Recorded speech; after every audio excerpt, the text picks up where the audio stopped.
Problem number 3 under the guided practice problems. Let's start by reading the problem. Right triangle ABC has legs of 8 and 15 and a hypotenuse of 17 as shown in the diagram below. What is the measure of angle B? Round your answer to the nearest tenth of a degree. I'm going to start by highlighting important information in the problem. Right triangle ABC, important because right triangles have properties that other triangles don't have.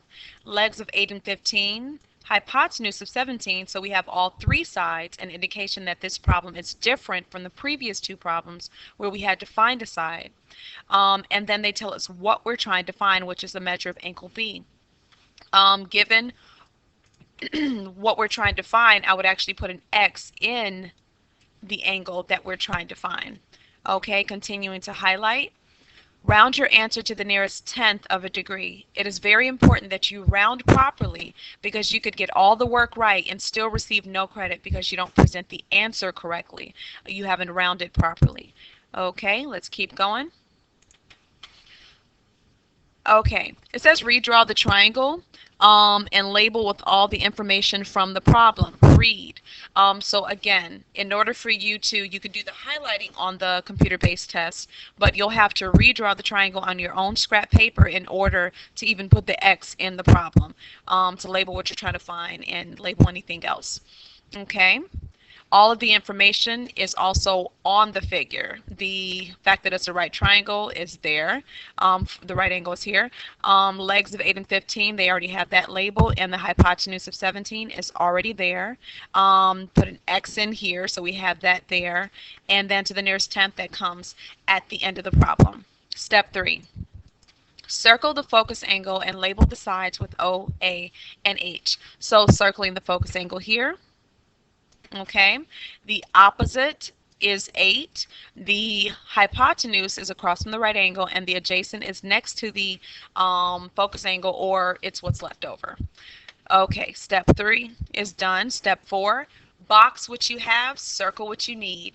It may already be circled. So I'm going to box what I have. I happen to have 3 sides. I only need 2 sides for trigonometric ratios. You only need 2 sides. If you take here, if you look here, you only have opposite and hypotenuse, adjacent, hypotenuse, opposite, and adjacent. You only need 2 out of the 3 sides for any of these trigonometric ratios. So I'm going to choose the 2 legs. So I'm going to box the 2 things that I had that I'm going to use.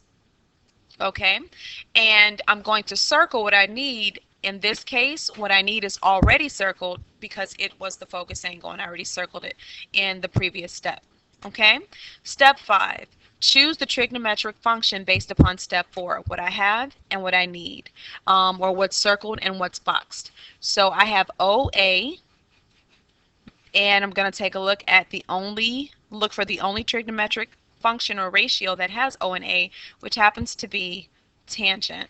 Okay, so that's been chosen. Now I'm going to fill in the trigonometric function. So the tangent of the focus angle, which we don't know, is equal to the opposite, which is 8 in this case, over the adjacent, which is 15.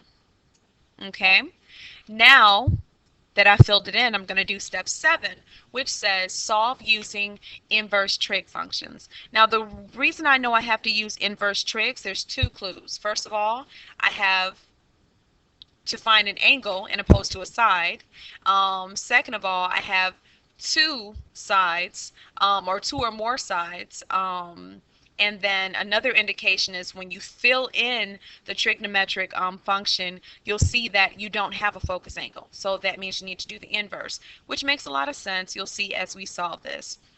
So I'm trying to get the x by itself. The only way I can do that is by doing the inverse of taking the tangent of it, which is taking the inverse tangent.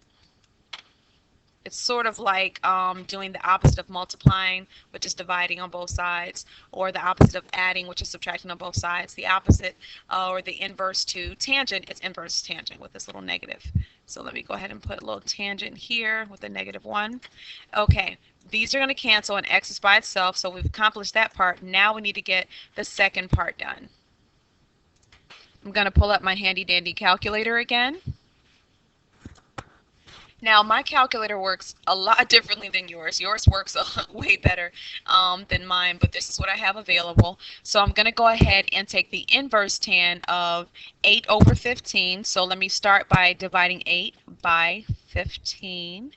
This is the decimal that it becomes, and then I'm going to do the inverse tangent of that, and it comes out to be 28 point, what was the rest of it? 072. 072. Okay, let me make sure. Yep.